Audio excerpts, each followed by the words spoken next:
Assalamualaikum ya gong dalam lun tayang masalah hukum lun tayang tabo masalah hukum sidra urunsi yang hana gebri nafkah kan dan kepurumo selama puto anak laki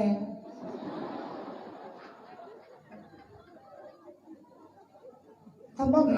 na urunsi tengku kelap boleh ya tu ni anak laki anak gebri anak tu dah baik kan dia jago piu mana orang anak ni dia mo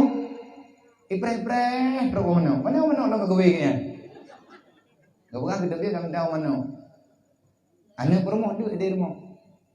hukum sidra urunsi agam hana gebri nafkah kan ngan promo desa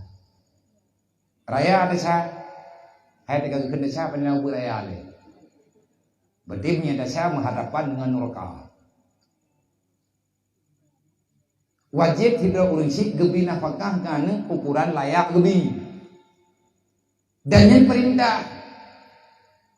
tanggung jawab yang bertanggung jawab oleh Allah, tanggung jawab yang bertanggung jawab dalam agama. Tanya urunsi agam wajib minta nafkah ke perumo, wajib minta nafkah ke anak yang haluga dan idrawan purina ne pegah balakau na te gebir kami minta rezeki hayabu nyo kan yang minta rezeki kan ja minta ilmu kumudua ino irmo bumudah rezeki gebri Allah hayya hay lumohon bak drawan baik nepuwa tagai-tagai ada yang hana kepahala dari Allah terkedi menyedit nepuwa tanya hala lung cukup alhamdulillah tapi hayai menyedekedi nepuwa tahala nyan kana puwa bala neraka kana nyamanan watir bala kawan beda kun yang kana ya kan yang kana wo dinya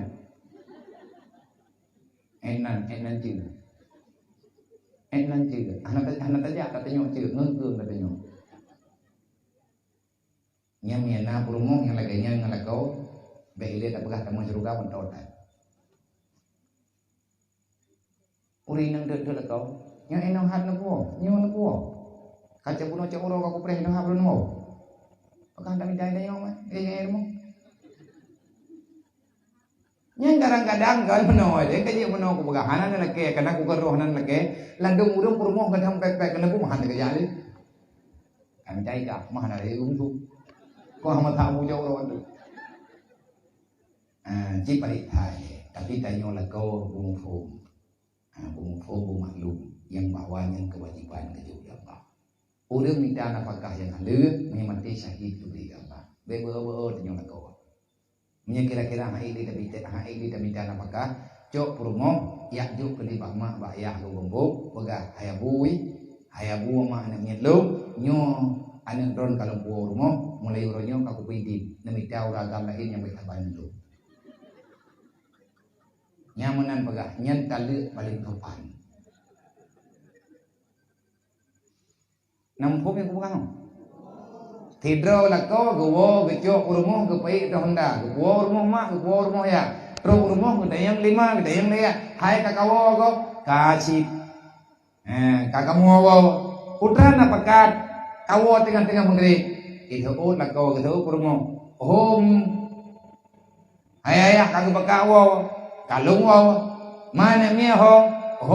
ale kai wo hai kana merempo la manji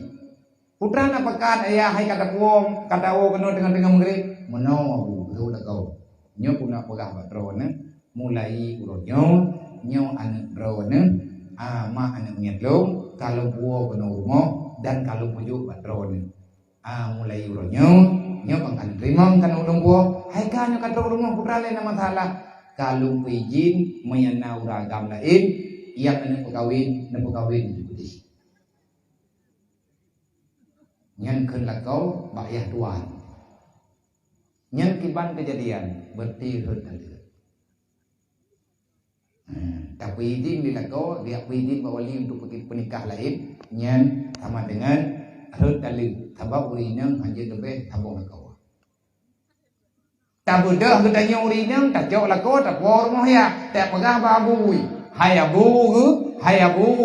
hayabu yah nengelok nyo anak dron kalau rumah mulai uranyo kajian pegawai lain nya hana pune ayu di pol hea kita mah nak pura-pura kun musibah. Inna Allah wa malaikatahu yusalluna